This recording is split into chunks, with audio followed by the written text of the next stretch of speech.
ओम शांति। ओम शांति बाबा। आज 8 अगस्त 2025 है और आज हम अध्ययन करने जा रहे हैं परम पिता परमात्मा के अनमोल मधुर महावाक्यों को, मुरली को।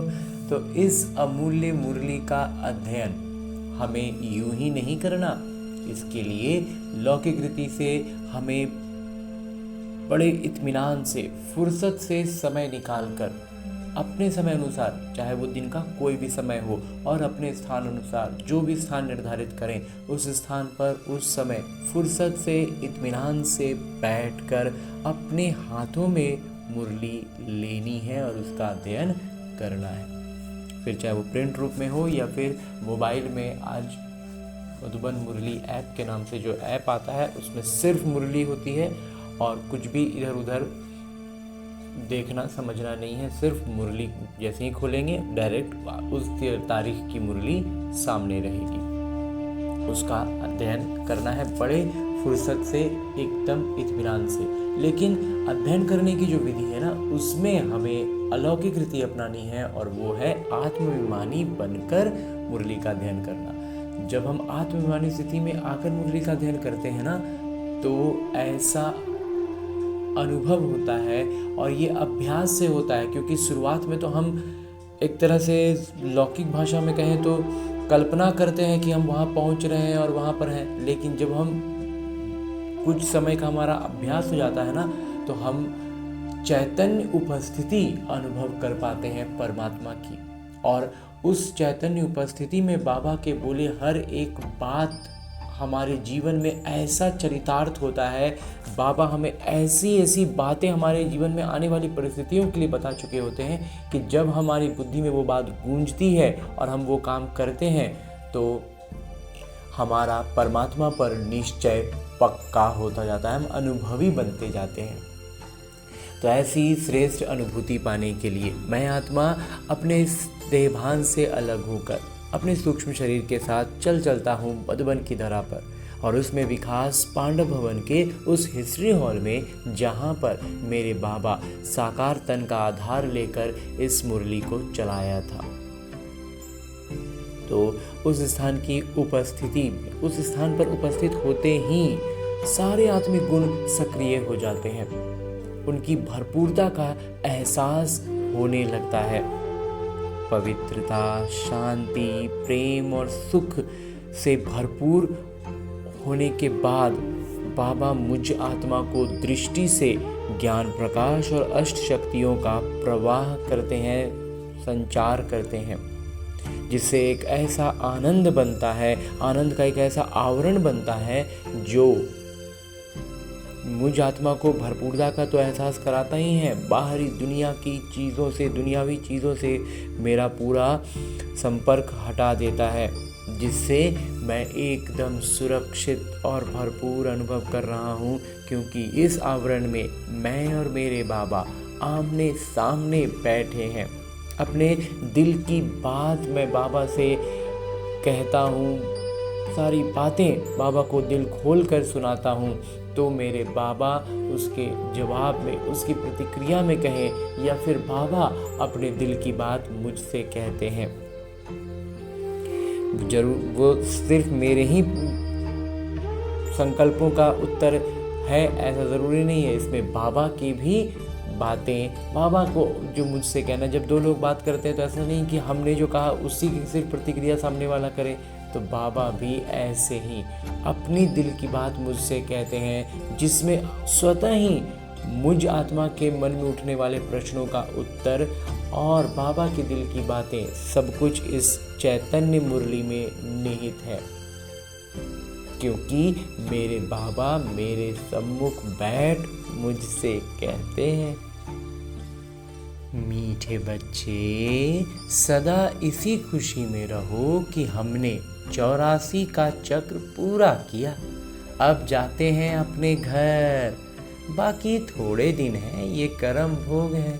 अब थोड़ा ही दिन बचा है, जो भी कर्म भोग है सब खत्म हो जाना है। 84 का पूरा चक्र हमने पूरा कर लिया है। हाँ जी बाबा। आगे प्रश्न रूप में मेरे बाबा कहते हैं, विक्रमाजीत बनने वाले बच्चों को विकर्मों से बचने के लिए किस बात पर बहुत ध्यान देना है? विक्रमाजीत बनना है तो हमें क्या करना होगा? विकर्म से बचने होंगे, विकारों के अधीन होकर के कर्म नहीं करना है, उसी को विकर्म से बचना हो गया। तो किस बात पर विशेष ध्यान दें कि हमारा विकर्म विनाश होते होते चला जाए, आगे विनाश आगे विकर्म न बने। उत्तर बतलाते हैं मेरे बाबा, जो सर्व विकर्मों की जड़ देह अभिमान है, उस देह अभिमान में कभी ना आए, ये ध्यान रखना है। बार बार एकदम सजगता रखनी है सबसे पहले इस देह भान पर ही, क्योंकि ये देह भान आता है तभी बाकी सारे विकार सक्रिय हो सकते हैं। तो सारे विकार एक ही इस एक से खत्म हो जाता है और वो है देह अभिमान। तो बार बार बुद्धि में ये याद दिलाते रहना है कि मैं आत्मा हूँ, मैं ये शरीर नहीं हूँ, ये मेरा किरदार है, मैं नहीं हूँ। तो इसके लिए बार बार देही अभिमानी यानी आत्माभिमानी बन बाबा को याद करना है, बार बार बाबा की याद में आना है। अच्छे और बुरे का फल जरूर मिलता है, अंत में विवेक खाता है। विवेक जो है ना हमारा, ये खाता वही है, हमारे बुद्धि में सब बात समझ में आने लग जाता है। इसमें पूरा जो हिसाब किताब है ना उसका, जो उसको लिखते हैं उसको खाता कहते हैं, वही वाला खाता बाबा कह रहे हैं कि अंत में हमारा जो विवेक है ना, बुद्धि है ना, वो खाते की तरह हमें सब कुछ बताने लगता है कि क्या पॉजिटिव हुआ क्या नेगेटिव हुआ।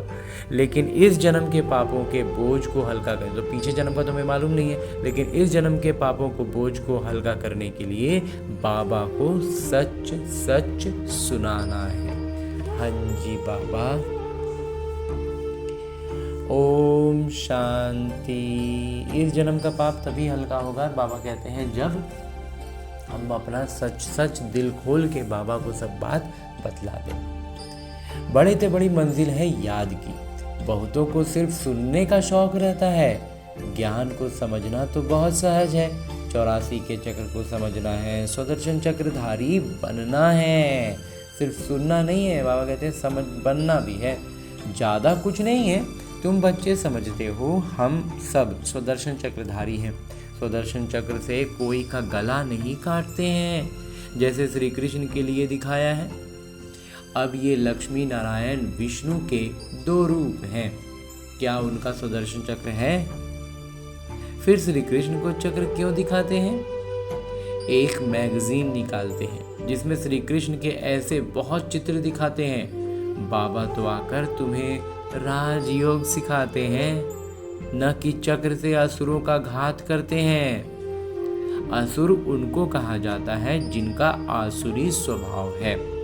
तो उसके इस तन को समाप्त कर देने से क्या होगा? उसके तन को खत्म कर दिए, जिसको लौकिक भाषा में मृत्यु कहते हैं, मौत मार दिए, तो उससे क्या होगा? आत्मा का संस्कार लेकर के तो वो फिर नया जन्म लेगा और वो उसमें नए शरीर के साथ फिर वही काम करेगा।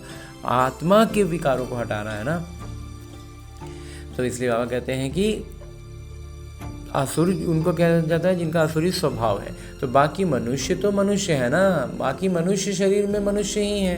वृत्ति आत्मा की स्थिति से मालूम चलता है कि वो असुर है या देवता। ऐसे नहीं सुदर्शन चक्र से बैठ सबको मारते हैं, नहीं। भक्ति मार्ग में क्या क्या चित्र बैठ बनाए हैं। हाँ, अंदर में जो हमारे अंदर जो विकार का जो इतना समय का प्रभाव है, उसके कारण जो सब संकल्प आते हैं, जो भी चीज़ें आती हैं, उसको हम इस सुदर्शन चक्र से समाप्त करते हैं, काटते हैं। लेकिन उसका लौकिक रीति से शारीरिक स्तर पर हत्या करते दिखला देते हैं, जबकि ऐसा बिल्कुल नहीं है। रात दिन का फर्क है। तो तुम बच्चों को इस सृष्टि चक्र और सारे ड्रामा को जानना है, क्योंकि सब कलाकार हैं।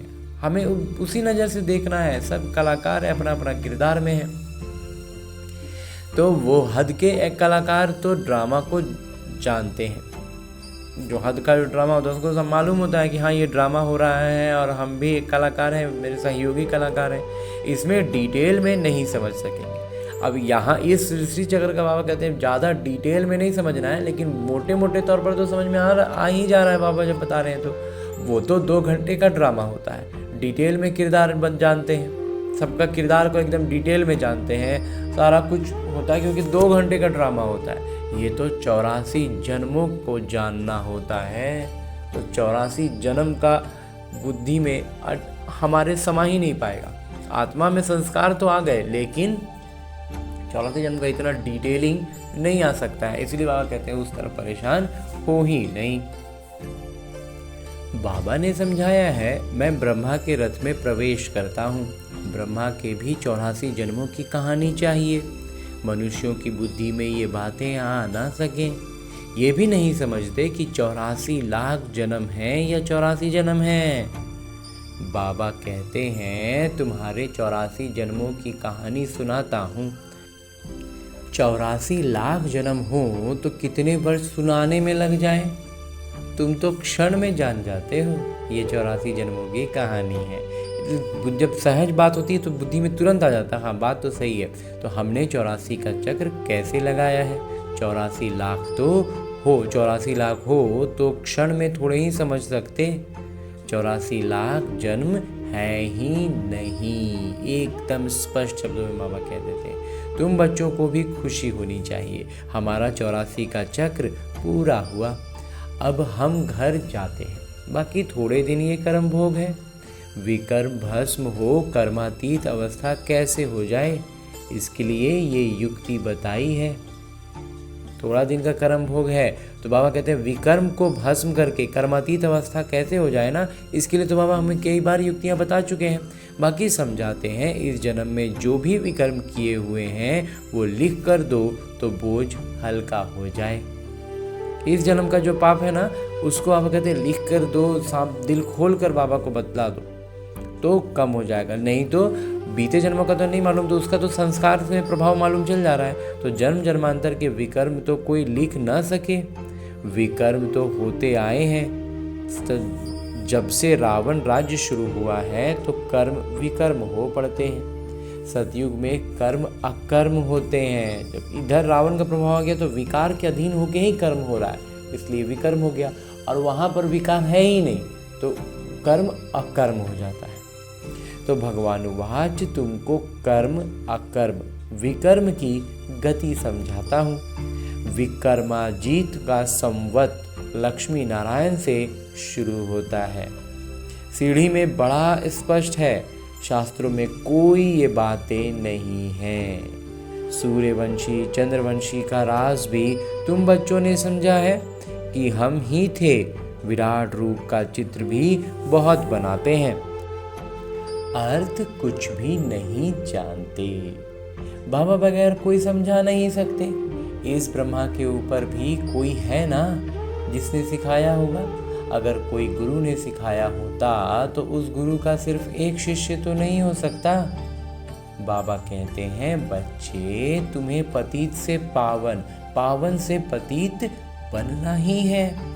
ये भी ड्रामा में नूंद है। तो जो बच्चे ब्रह्मा बाबा को सामने देखते थे, आंखों से तो ब्रह्मा बाबा दिखते थे जब ये साकार मुरली चलती थी, तो उस वक्त वो थोड़ा कंफ्यूज होते थे, उनके मन में थोड़ा शंका होती थी कि ये सारा ज्ञान ये ब्रह्मा बाबा ही सुना रहे हैं, क्योंकि पता थोड़ी चलेगा लौकिक रीति से देखेंगे तो इसलिए उनको जब मन में संदेह होता था ना, तो इसलिए उनके संदेह को, और आज भी बहुत से बच्चे हैं जिनको थोड़ा सा समझने में लगता है, लेकिन बहुत साधारण सी इसमें बात इस ब्रह्मा कुमार के मंथन में आती है कि वो भगवान है ना। तो हमने जो भी जाना हुआ है, समझा हुआ है, बस वही विधि से, वही रूप, वही सब कुछ करके आएंगे, तभी हम पहचानेंगे कि वो भगवान है, तभी हम मानेंगे कि वो भगवान है। ये कुछ नया रीति, हमने भक्ति में ऐसा नहीं सुना था कि भगवान ऐसे किसी के तन में आ जाएंगे और उनके तन का आधार लेकर के हमें ज्ञान सुनाएंगे। ये बातें हमने पहले से सुनी हुई नहीं है, तो मतलब ये नहीं हो सकता है, ये सच नहीं हो सकता है। तो बस यही एक छोटी सी गलती हम कर रहे हैं, जो हमें निश्चय में हमें संदेह हो रहा है कि ऐसा कैसे, ऐसा कैसे। बस हमें पहले से जानकारी नहीं थी, बस इसीलिए, नहीं तो और कुछ भी कोई अनोखी बड़ी बात नहीं है। और दूसरा, अगर अनोखा लग रहा है तो वो भगवान है, तो वो अनोखा कार्य करे तो इसमें कोई आश्चर्य वाली बात नहीं है। वो भगवान है, भगवान की क्षमताएं, भगवान के तरीके, भगवान की तरह काम करेंगे ना, वो हमारी तरह काम थोड़ी ही करेंगे। हम जैसा बोले, और वो भी हम अब खुद का वजूद तो हम अपना भूल रहे हैं, हम अपने विकारों में इतना अधीन है कि उसका ही जवाब नहीं है, तो हम भगवान का परिभाषा कैसे निर्धारित करेंगे। इसलिए भगवान जब हमें बतला रहे हैं, समझा रहे हैं, तो हमें उसी रूप में सहज रीति से समझ में आ जानी चाहिए। आने से हमारा निश्चय जब पक्का होता है तो हम खुद जादू का अनुभव करते हैं। बहुत कुछ ऐसा अनुभव होता है जो न भक्ति में किए थे और न सुने थे। तो चूंकि भगवान साक्षात आए हुए हैं और हमें इतना कुछ ज्ञान दे रहे हैं, तो वहीं बतलाते हैं कि हम पावन थे फिर पतित बने, और ये पतित पावन बनना का तो हमारा होना ही है। ये ड्रामा में नूंद है। अनेक बार ये चक्र पास किया है, बार बार ये चक्र घूमता रहता है और पास करते ही रहेंगे, और आगे भी ऐसे ही घूमता रहेगा। तुम हो ऑल राउंड पार्टधारी, और हमें क्या, हमारा चौतरफा किरदार है। पतित भी बनते हैं, पावन भी बनते हैं। आदि से अंत तक किरदार और कोई का है नहीं। जो भी ब्रह्मा कुमार कुमारी बन रहे ना, उन्हीं का इन 84 के लिस्ट में है। बाकी सब 63 वाले हैं, 63 से भी कम, मैक्सिमम 63। तो तुमको ही बाबा समझाते हैं। फिर तुम ये भी समझते हो कि दूसरे धर्म वाले फलाने फलाने समय पर आते हैं। तुम्हारा तो ऑलराउंड किरदार है। क्रिश्चियन के लिए तो नहीं कहेंगे कि सतयुग में थे, वो तो द्वापर के भी बीच में आते हैं। क्रिश्चियन तो और द्वापर से भी मतलब बीच में, लगभग कलयुग की शुरुआत। तो ये ज्ञान तुम बच्चों को ही बुद्धि में है। किसी को समझा भी सकते हो, दूसरा कोई सृष्टि के आदि मध्य अंत को नहीं जानते, रचयिता को ही नहीं जानते, तो रचना को कैसे जानेंगे। बाबा ने समझाया है, जो राइटियस बातें हैं, जो सही बातें हैं, सच बातें हैं, वो छपाकर एरोप्लेन से सब जगह गिरानी है। फिर बाबा एरोप्लेन से पर्चे गिराने की बात करते हैं। जो सच है, जो सच्चाई है, सही बात है, उसको हमें पर्चे में छपाकर हर किसी को देना है। जन जन तक संदेश पहुंचा देना है। वो बिंदुएं अथवा टॉपिक्स बैठ लिखनी चाहिए, और वो कौन सी ऐसी बिंदुएं होनी चाहिए, कौन कौन से मुद्दों पर हमें लिखना चाहिए, बाबा कहते हैं वो उसको मंथन करो, लिखो। बच्चे कहते हैं काम नहीं है, बाबा कहते हैं ये सेवा तो बहुत है, इस एक सेवा में ही तो कितना काम हो गया। तो ये यहाँ एकांत में बैठ ये काम करो। बाबा कहते हैं ये मंथन करना है, कौन से बिंदु लिखें, कौन कौन सा टॉपिक पर होना चाहिए, पर्चे गिराने, पर्चे में क्या क्या हो, ताकि बुद्धि में एक बार में एकदम सटीक उनको तीर लगे, उनको लगे कि बात तो कुछ है, तो वो आगे उत्सुक हो। इस तरह की बिंदुएं हमें निकालनी है और पर्चे छपाकर बांटने हैं, और किसी को देख समझ के नहीं बांटने, सबको देने। एरोप्लेन से गिराने का मतलब क्या, किसको मिलेगा कुछ भी हमें पता नहीं, हर किसी के हाथ लगेगा। बाबा कहते हैं कि सेवा तो बहुत है, तो यहाँ एकांत में बैठ के ये काम करो। तो जो भी बड़ी बड़ी संस्थाएं हैं, गीता पाठशालाएं आदि हैं, उन सबको जगाना है, सबको संदेश देना है। ये पुरुषोत्तम संगम युग है। जो समझदार होंगे वो झट समझेंगे, जरूर संगम युग पर ही नई दुनिया की स्थापना और पुरानी का विनाश होता है। तो सतयुग में पुरुषोत्तम मनुष्य होते हैं। यहाँ है आसुरी स्वभाव वाले पतित मनुष्य। यहाँ भी बाबा ने समझाया है, कुंभ का मेला आदि जो लगता है, बहुत मनुष्य जाते हैं स्नान करने। जब कुंभ का मेला लगता है तो कितना भीड़ गया स्नान करने। क्यों स्नान करने जाते हैं? बाबा कहते हैं स्नान करने आखिर जाते क्यों हैं उस स्थान पर, उस समय पर? पावन होना चाहते हैं। तो उसका उत्तर क्या है? पावन होना चाहता है, अपना पाप मिटाने के लिए जाते हैं स्नान करने। बाबा कहते हैं आगे कि पावन होना चाहते हैं तो जहाँ जहाँ मनुष्य स्नान करने जाते हैं वहाँ जाकर सेवा करनी चाहिए। तो उनको बतलाना चाहिए कि आप जिस स्थान पर से पावन होने के लिए आए हैं, यहाँ तन पावन हो सकता है, मन पावन करने के लिए ज्ञान से ही पावन होगा। इस तरह की बातें, बहुत सी चीज़ें हैं, बहुत सी युक्तियाँ हैं समझाने की। तो मनुष्यों को समझाना चाहिए ये पानी कोई पतित पावनी नहीं है। तुम्हारे पास चित्र भी है, गीता पाठशालाओं में जाकर ये पर्चे बांटने चाहिए। बच्चे सेवा मांगते हैं, ये बैठकर लिखो।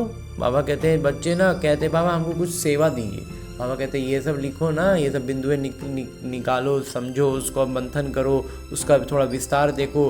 किसी से चर्चा करेंगे ना तो वो सामने वाला क्या कहता है, क्योंकि हमारी स्थिति अब ऐसी हो गई है कि कई बार होता है कि हम समझ नहीं पाते हैं कि अभी जो विकार में है, अभी जो ज्ञान में नहीं है, उसको क्या बुद्धि में आ रहा होगा। उनसे दो चार से बात करेंगे तो वो जब उस पर अपनी जवाब देंगे ना तो समझो अच्छा वो लोग अभी ऐसे सोच रहा है, तो फिर उसके हिसाब से क्या उसको बताना चाहिए। ऐसे ऐसे हमें युक्तियाँ निकालते जाने चाहिए और बाबा कहते हैं ऐसी सेवा करनी चाहिए। फिर उनका जो क्या जवाब होना चाहिए, तो उनसे जुड़े हुए जितने लोग होंगे उनको भी वही जवाब से हो जाएगा। जैसे होता है ना, एक सवाल किया और सबको उसका जवाब मिल गया, बिल्कुल वैसे ही तो उसका जवाब हमें मंथन करना है, समझना है और पर्चे छपवा कर उसमें लोगों में बांट रहे हैं। क्योंकि विकारी लोग जो अज्ञानी हैं, अज्ञानी आत्माएं, वो अभी उसी सोच विचारधारा में अभी भी हैं, तो उनको उस हिसाब से वो क्या सोच रहे हैं ना उसको हमें बतलाना है। हमें क्या मालूम है वो तो हम बतलाते ही हैं, लेकिन उनको क्या लगता है, वो क्या सोचते हैं, उसको कैसे उनको अपने बात के प्रभाव में लाना है, उनको कौन सी ऐसी बिंदु समझानी है कि वो प्रभावित हो और इधर अपना कदम बढ़ाएं। तो ये सबसे अच्छी सेवा हुई ना, बहुत अच्छी, सबसे अच्छी नहीं कहेंगे, बहुत अच्छी सेवा ये भी है। इसलिए बाबा कहते हैं कि गीता के भगवान परमपिता शिव है, न कि श्री कृष्ण। इसमें ये सब बिंदुएं भी हम दे सकते हैं। हालांकि इन सब देने से इस ब्रह्म कुमार का भी लगता है अभी की जो स्थिति है ना मनुष्यों की, वो इतनी ज़्यादा पतित है कि वो इन सब बातों में और कंफ्यूज होने लग जाते हैं। तो पहले उनको उनके समय और विचार में जो बातें चल रही है ना उस पर हिट करने से उनको बात पहले समझ में आती है। डायरेक्ट हम और ऐसा कह देते हैं ना तो और कंफ्यूज भी हो सकते हैं। हालांकि हमारी स्थिति पर भी बहुत निर्भर करता है कि हम अगर पूरी तरह से आत्माभिमानी स्थिति में रहकर बोलेंगे तो उनको भी तीर लगेगा। इसलिए फिर आगे बाबा कहते हैं कि फिर उनकी बायोग्राफी की महिमा लिखो। श्री कृष्ण की पूरा महिमा लिखेंगे, शिव बाबा की पूरी महिमा लिखेंगे, तो दोनों में अंतर समझ में आएगा। उसको भी थोड़ा अच्छे से विस्तार से करना होगा।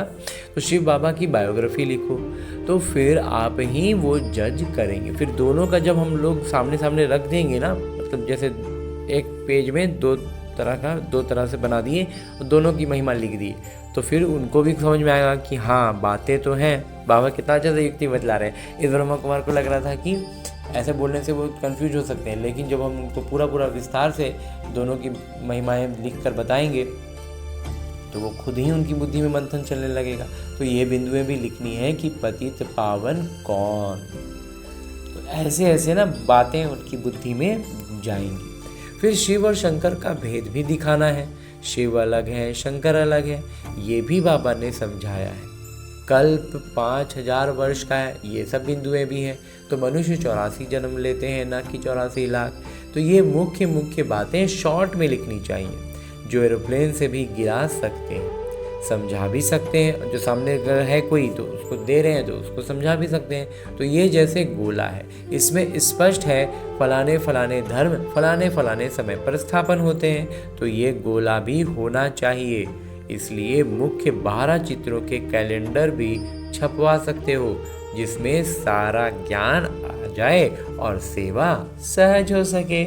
तो बाबा कहते हैं 12 पन्नों का 12 महीने होते हैं, 12 पन्ने हो और उसमें 12 चित्र लगा दो, सेवा भी हो गया और सहज ज्ञान भी समझ में आ गई। तो ये चित्र बिल्कुल ज़रूरी है। कौन से चित्र बनाने हैं, क्या क्या बिंदुएं लिखनी चाहिए, ये बैठ लिखो। बाबा कहते हैं ये सब मंथन करो ना, लिखो। जो नए नए बच्चे आ रहे हैं, नई समय में आ रहे हैं ना, उनको बाबा हमेशा कहते हैं जो नई नई युक्तियों के साथ करते हैं ना, तो जो अज्ञानी आत्माएं हैं उनकी अवस्था अभी और पतित होती ही जा रही है। तो हमें अब जो उठाना है, अब जिन बच्चों को ज्ञान देना है, जिन आत्माओं को ज्ञान देना है, वो बहुत ज़्यादा पतित अवस्था में है। तो उनके हिसाब से हमें उन्हें समझाना, उन्हें बिंदुएं देनी है। वो सब बिंदुएं मंथन करो और लिखो। और खुद भी तो अभी अभी हम आए हैं ज्ञान में, अभी अभी हम ज्ञान के पहले क्या क्या समझते थे, क्या क्या सोचते थे, फिर उसको हमें बाबा से कैसे उत्तर मिला, तो क्या उत्तर मिला, उन सब बातों को भी विस्तार करके कैसे हमने उसको मंथन किया, हर एक चीज़ का हम अच्छे से ऐसे प्रचार कर सकते हैं, ऐसे मतलब उसका विस्तार में उसको व्याख्या कर सकते हैं, क्या क्या कर सकते हैं ना, यही सब बाबा करने के लिए हमें कह रहे हैं आज के इस विशेष मुरली में। आगे बाबा कहते हैं कि तुम गुप्त वेश में इस पुरानी दुनिया का परिवर्तन कर रहे हो। वास्तव में हम क्या कर रहे हैं? दुनिया का परिवर्तन, वो भी कैसे? गुप्त वेश में। अननोन वॉरियर्स हो, गुप्त सेना जिसे बाबा कहते हैं। तुमको कोई नहीं जानते, हमको एज अ ब्रह्मा कुमार तो हाँ कुछ एक है, जब तक अज्ञानी होते हैं तो कुछ होता है, एक संस्था है, बहुत सी संस्थाएं हैं, ये भी एक संस्था है, बस यही जानते हैं। बाबा भी गुप्त, ज्ञान भी गुप्त। ज्ञान भी हाँ बिल्कुल ऐसा नया मिलता है जो गुप्त होता है, बाकी लोगों को के लिए कुछ समझ में नहीं आता है, तो ज्ञान भी गुप्त हो गया। बाबा भी जब तक ज्ञान को समझेंगे नहीं, निश्चय होगा नहीं, बाबा को जान नहीं पाएंगे, तो बाबा भी गुप्त।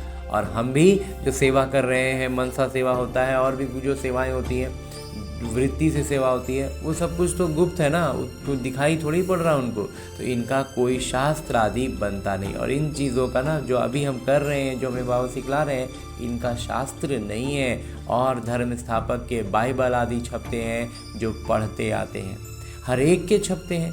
तुम्हारा फिर भक्ति मार्ग में छपता है, अभी नहीं छपना है, क्योंकि अभी तो ये शास्त्र आदि सब खत्म हो जाने हैं। अभी तुमको बुद्धि में सिर्फ याद करना है। बाबा के पास भी बुद्धि में ज्ञान है, कोई शास्त्र आदि थोड़े ही पढ़ते हैं। बाबा तो हमें डायरेक्ट सुना रहे हैं ना, वो पढ़ के थोड़ी सुना रहे हैं, वो तो ज्ञानवान है। ज्ञानवान का अर्थ फिर मनुष्य समझते हैं, सबके दिलों को जानने वाले। अब ज्ञानवान कहते हैं ना बाबा, तो सोचते हैं मेरा मन का बात सब बाबा ऐसे ही जान गए, हम अपनी मन से प्रकट नहीं करेंगे, बाबा समझ जाएंगे। तो बाबा कहते हैं वो नहीं, भगवान देखते हैं तब तो कर्मों का फल देते हैं। अच्छा, आज बाबा इसको भी कह रहे हैं कि जो बच्चे को लगता है कि बाबा दिलों की बातों को जानते हैं, ज्ञानवान का मतलब क्या? हर किसी के दिल को जानते हैं, और जानते हैं तभी तो सभी के कर्मों का फल देते हैं ना। तो बाबा कहते हैं ये ड्रामा में नूंद है, कर्म करेंगे उसका फल मिलेगा। ये चीज़ ना एक सिस्टम बाबा ने सेट कर दिया है और वो सिस्टम में चल रहा है। वास्तव में अभी बाबा हर एक का देख देख के हर एक को नहीं, एक एक के लिए करते नहीं रहते, ये ऐसा सिस्टम ही बना हुआ है ना।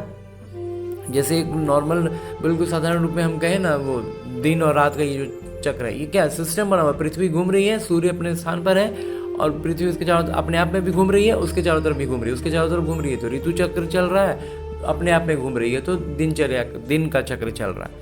तो ये सेट किया हुआ है और ये चल रहा है तो चल रहा है। बिल्कुल ऐसे ही यह हमारा जो कर्मों का हिसाब किताब फल है ना, ये भी बाबा कहते हैं कि ड्रामा में नूंद है। इसमें हर एक के लिए अलग अलग बैठ के बाबा नहीं करते रहते हैं। ड्रामा में जो विकर्म करते हैं उनकी सजा होती जाती है। तो जो विकर्म करते जा रहे हैं उसकी जो सजाएं होती हैं वो भी मिलता चला जा रहा है। सिस्टम बना हुआ है, अच्छे व बुरे कर्मों का फल मिलता है, उसकी लिखत तो कोई है नहीं। वो प्रकृति में कहें, ड्रामा में कहें, इस तरह का सेट है। तो मनुष्य समझ सकते हैं जरूर कर्मों का फल दूसरे जन्म में मिलता है। अंत घड़ी विवेक फिर बहुत खाता है। बाबा कहते हैं अंत का जो समय आएगा ना, उस समय विवेक बुद्धि में यही सब बातें बहुत ज़्यादा उथल पुथल होंगी। हमने ये पाप किए हैं, सब याद आता है। उसमें जो है ना पूरा खाता बही सामने आ जाता है। जैसे कर्म वैसा जन्म मिलेगा। अभी तुम विकर्माजीत बनते हो तो कोई भी ऐसा विकर्म नहीं करना चाहिए। अभी हम क्या है, विकर्मों पर जीत पा रहे हैं, तो फिर विकर्म करने से थोड़ी होगा, तो फिर जीत नहीं पाएंगे ना। इसलिए कहते हैं बाबा कि बड़े ते बड़ा विकर्म है देह अभिमानी बनना। शरीर के भान में आ गए ना, वही विकर्म हो गया। तो इतना सूक्ष्म स्तर पर हमें अपने आप को सजग रखना है। बाबा बार बार कहते हैं देही अभिमानी बन, बाबा को याद करो। पवित्र तो रहना ही है, और उसके अलावा उसके बाद फिर बार बार को याद करना है आत्माभिमानी स्थिति में आकर। सबसे बड़े पाप है काम कटावी चलाना, और फिर पाप की गिनती में करें तो सबसे पहला होता है काम कटावी, सेकंड में आता है क्रोध। तो यही आदि मध्य अंत दुख देने वाला है। और ये काम विकार जो है ना, ये शुरू से दुख देने का काम इसी का रहा है। इसलिए सन्यासी भी कहते हैं काग विष्टा समान सुख है। और काम विकार से तो जन्म ही काम विकार से हो रहा है, तो क्या हो रहा है, सुख जो है वो काग विष्ठा समान उनको नजर आता है। वहाँ दुख का नाम नहीं होता, लेकिन वास्तव में जब स्वर्ग पहुँचते हैं ना तो बाबा कहते हैं वहाँ दुख का नाम नहीं होता, यहाँ दुख ही दुख है। इसलिए सन्यासियों को वैराग्य आता है, और जब दुख ही दुख दिखता है ना तो फिर इस दुनिया से मोह खत्म हो जाता है, वैराग्य आ जाता है। परंतु वो जंगल में चले जाते हैं, लेकिन वो गलती कहें या जो भी कहें वो ड्रामा में है कि वो जंगल में चले जाते हैं। उन्हों का है हद का वैराग्य, वो क्या शारीरिक स्तर पर वैराग्य लेते हैं, तुम्हारा है बेहद का वैराग्य, हम मन से वैराग्य ले लेते हैं। तो ये दुनिया ही छी है। तो हम अब बाबा इतना स्पष्ट ज्ञान ही दे देते हैं कि पूरा दुनिया छी नजर आता है, तो छी चीज़ों को हम छोड़ते ही है ना। तो सब कहते हैं बाबा आकर हमारे दुख हरकर सुख दीजिए। बाबा ही दुख हरता सुख करता है। तुम बच्चे ही समझते हो कि नई दुनिया में इन देवताओं का राज्य था, वहाँ किसी भी प्रकार का दुख नहीं था। जब कोई शरीर छोड़ता है तो मनुष्य कहते हैं स्वर्गवासी हुआ, परंतु ये थोड़े ही समझते कि हम नरक में हैं। हम जब मरे तब स्वर्ग में जाएं, परंतु वो भी स्वर्ग में गया, वह यहाँ नरक में आया। वास्तव में तो हम बाबा बतला रहे हैं कि वो ये एक शरीर छोड़ के फिर दूसरा शरीर इसी नरक में लेगा, लेकिन वो समझते हैं कि शरीर छोड़ दिया तो स्वर्ग में चला गया। कुछ भी समझते नहीं है, तो खुद को भी तो नरक में नहीं समझते हैं। तो तुम बच्चे तीन पिता का राज भी सबको समझा सकते हो। दो बाबा तो सब समझते हैं, लौकिक और पारलौकिक। ये है अलौकिक प्रजापिता ब्रह्मा, फिर यहाँ संगम युग पर। तो एक हमारे लौकिक पिता, और दूसरे आत्मा के परम पिता परमात्मा, और तीसरा ये प्रजापिता ब्रह्मा भी पिता का किरदार में है ना।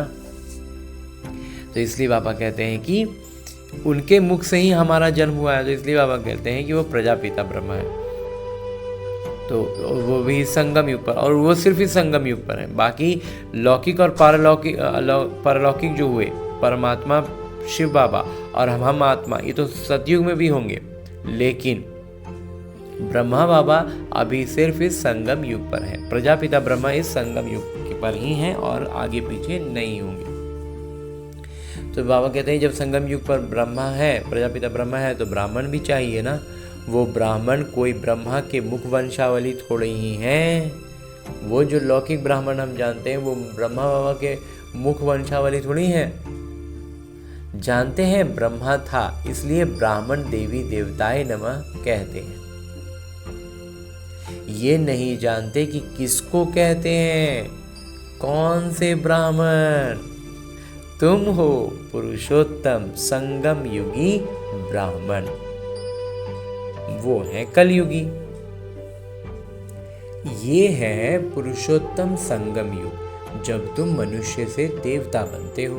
देवी देवता धर्म की स्थापना हो रही है, तो बच्चों को सब बिंदुएं धारण करनी है और फिर सेवा करनी है। पूजा करने व श्राद्ध खाने पर ब्राह्मण लोग आते हैं। जब पूजा करें या फिर श्राद्ध खिलाना होता है तो ब्राह्मण को बुलाया जाता है। उनसे भी तुम चिट चैट कर सकते हो। बाबा कहते हैं कोई भी आयोजन पर अगर उनसे मिलो तो उनसे भी बात करो, तुमको सच्चा ब्राह्मण बना सकते हैं। अभी भादों का मास आता है, सभी पितरों को खिलाते हैं, वो भी युक्ति से करना चाहिए, नहीं तो कहेंगे कि ब्रह्मा कुमारियों के पास जाकर सब कुछ छोड़ दिया है। ऐसे कुछ नहीं करना है जिसमें नाराज हो। तो इसलिए इस बात का भी थोड़ा ध्यान रखना है।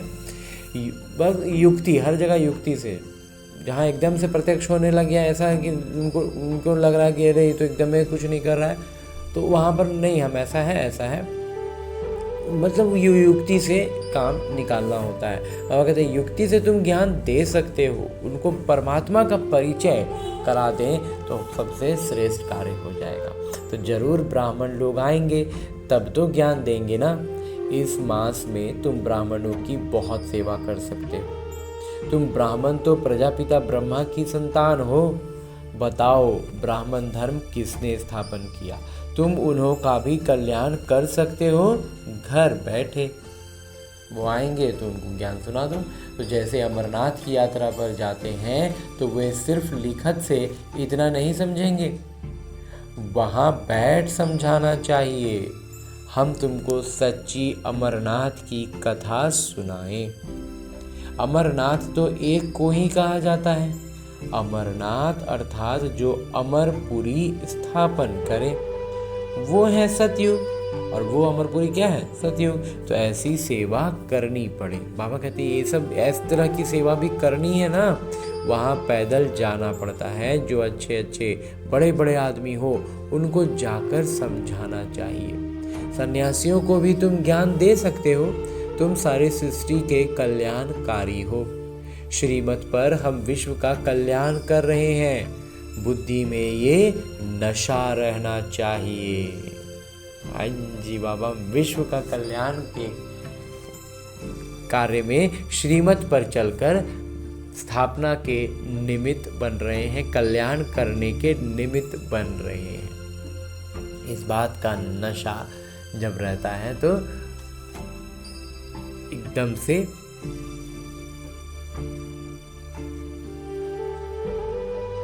हमारी अवस्था उमंग उत्साह से भरी होती है। नशा का मतलब ही है उमंग और उत्साह। अच्छा, मीठे मीठे सिकिलते बच्चों प्रति माता पिता बाबा का याद प्यार और आशीर्वाद। रूहानी बाबा की रूहानी बच्चों को नमस्ते। हम रूहानी बच्चों की ओर से रूहानी माता पिता को याद प्यार और प्रणाम। धन्यवाद बाबा, धन्यवाद। मुरली के लिए भी धन्यवाद, और इस अनूठे अलौकिक ब्राह्मण जीवन के लिए भी बहुत बहुत बहुत धन्यवाद बाबा, बहुत धन्यवाद। आगे आज की मुरली से लिए गए वो प्रमुख बिंदु हैं जिन्हें हमें अपने ब्राह्मण जीवन में धारण करने हैं। और ब्राह्मण सो फरिश्ता, फरिश्ता सो देवता बनना है। उसके लिए जो सबसे पहली बिंदु है वो है, जब एकांत व फुर्सत मिलती है तो ज्ञान की अच्छी अच्छी बिंदुओं पर विचार सागर मंथन कर लिखना है। सबको संदेश पहुंचाने व सबका कल्याण करने की युक्ति रचनी है। सब तक पहुंचाना है तो क्या होना चाहिए, कैसे होना चाहिए, ये सब मंथन करना है। और इस ब्रह्मा कुमार का तो ऐसा मंथन रहा है कि बैठ के याद करेंगे तो उतना हो ना हो, कुछ काम करते हुए ना, जब खाली किसी से बात नहीं हो रहा, अपने आप में अकेले में कोई काम कर रहे हैं, और वैसे में भी बहुत ज़्यादा मंथन चलता है। बहुत अच्छे अच्छे युक्तियाँ निकल कर आती हैं, बहुत अच्छे मोतियाँ इकट्ठे होते हैं। ज्ञान मंथन चलता रहता है। हाथ से काम कर रहे हैं, जो बाबा कहते हैं हाथ कारड़े दिल यारड़े, बस बाबा की याद में है, ज्ञान का मंथन चल रहा है। मुरली में बातों को चला रहे हैं, अपने जो ज्ञान की भक्ति में जो करते थे, जो ज्ञान में जो समझ में आया, उन सब बातों को जोड़ते जाते हैं तो बहुत कुछ समझ में आता जाता है। तो वही सब करना है, और फिर उसको एक बार जगह मिलने पर, समय मिलने पर लिख लेना है, और फिर उसको पर्चियों में कैसे छपाना है, ये सब युक्ति वो सब भी समझना है, कैसे कैसे करना है। तो बाबा कहते हैं करना है और सबको बांटना है, सबको जन जन तक संदेश पहुंचाना है। दूसरा है कि विकर्मों से बचने के लिए देही अभिमानी बन बाबा को याद करना है। विकर्म से बचने के लिए क्या करना होगा? आत्माभिमानी स्थिति में रहना है और बाबा की याद में रहना है। अभी कोई भी विकर्म नहीं करना है, अब नया विकर्म बिल्कुल नहीं। इस जन्म के किए हुए विकर्म माता पिता को सच सच सुनाने हैं। इस जन्म का जितना भी विकर्म और पाप है ना, सब बाबा को एकदम सच सच सुना देना है। आगे मेरे बाबा वरदान दे रहे हैं। वरदान देते हुए मेरे बाबा कहते हैं, अटल भावी को जानते हुए भी श्रेष्ठ कार्य को प्रत्यक्ष रूप देने वाले सदा समर्थ भवा। बाबा आज बहुत श्रेष्ठ वरदान हमें दे रहे हैं, और उसको विस्तार से बाबा समझाते हैं कि नया श्रेष्ठ विश्व बनने के भावी अटल होते हुए भी समर्थ भव के वरदानी बच्चे सिर्फ कर्म और फल के, पुरुषार्थ और प्रारब्ध के, निमित्त और निर्माण के, कर्म फिलॉसफी अनुसार निमित्त बन कार्य करते हैं।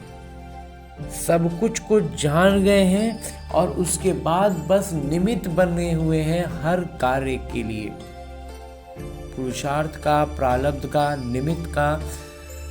निमित्त भाव के साथ। अब कहते हैं दुनिया वालों को उम्मीद नहीं दिखाई देती और आप कहते हो ये कार्य अनेक बार हुआ है। तो हमें इतना ज्ञान स्पष्ट कर देते हैं और निश्चय जितना ज़्यादा होता है उतनी ज़्यादा ज्ञान की स्पष्टता भी बढ़ती है।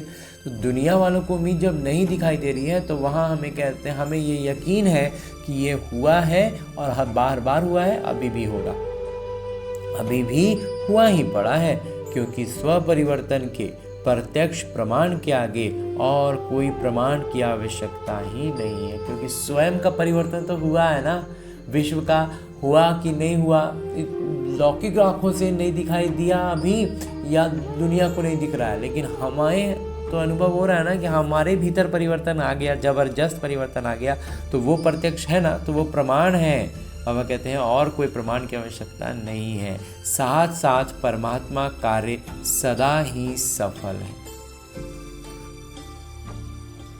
परमात्मा का कार्य है ना, तो वो सदा सफल ही होगा ना। तो इसलिए हमें इन सब बातों में न मूंझना है और न बाबा ने जो हमें ज्ञान दिया है उसमें संशय लाना है, बाबा पर निश्चय में संशय लाना है। हमें बस बाबा इतना श्रेष्ठ वरदान दे देते हैं कि हमें सब कुछ का ज्ञान दे दिए। भावी अटल भावी को बता दिया बाबा ने, नया विश्व बनने वाला है और हम उनके वरदानी बच्चे हैं। और कर्म और फल का ये जो पूरा सिस्टम बाबा ने बनाया हुआ है वो भी बाबा हमें स्पष्ट समझा देते हैं। तो इसलिए और उन सब को जानने के बाद भी हम क्या कर रहे हैं, निमित्त भाव से हर कार्य कर रहे हैं। हाँ जी बाबा।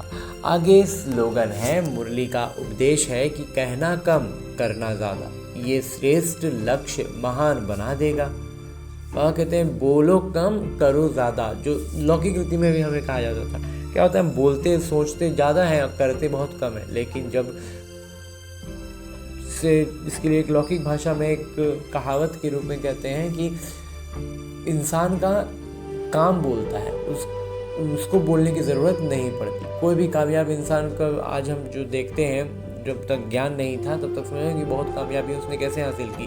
तो उसने काम इतना अच्छा किया ना कि अब उसे कुछ कहना नहीं पड़ता है कि हमको ये करना, हमको ये करना। उसकी कामयाबी ही सब कुछ बयां कर देती है। तो बिल्कुल ऐसे ही अभी हमें भी वही वो लौकिक कामयाबी हासिल कर रहे थे, हमें अलौकिक कामयाबी हासिल करनी है। तो अलौकिक के लिए अलौकिक पुरुषार्थ करना है। तो इसलिए बातों में उलझना नहीं है। बात ज़्यादा करने का मतलब माया का प्रभाव, तो बातों में उलझना नहीं है। इसलिए आगे कहना कम है, करना ज़्यादा है। और अभी तक हमने परमपिता परमात्मा के अव्यक्त स्वरूप से, यूँ तो मुरली साकार थी, लेकिन हमने उनकी चैतन्य उपस्थिति में, आत्मज्ञानी स्थिति में रहकर इस मुरली का अध्ययन किया ना। तो अब इस मुरली को अध्ययन करने के बाद, वरदान प्राप्त करने के बाद, अब मेरे बाबा एक इशारा भी देते हैं कि सहज योगी बनना है। इसी अव्यक्त स्वरूप में स्थित रहकर कि सहज योगी बनना है तो परमात्मा प्यार के अनुभवी बनो।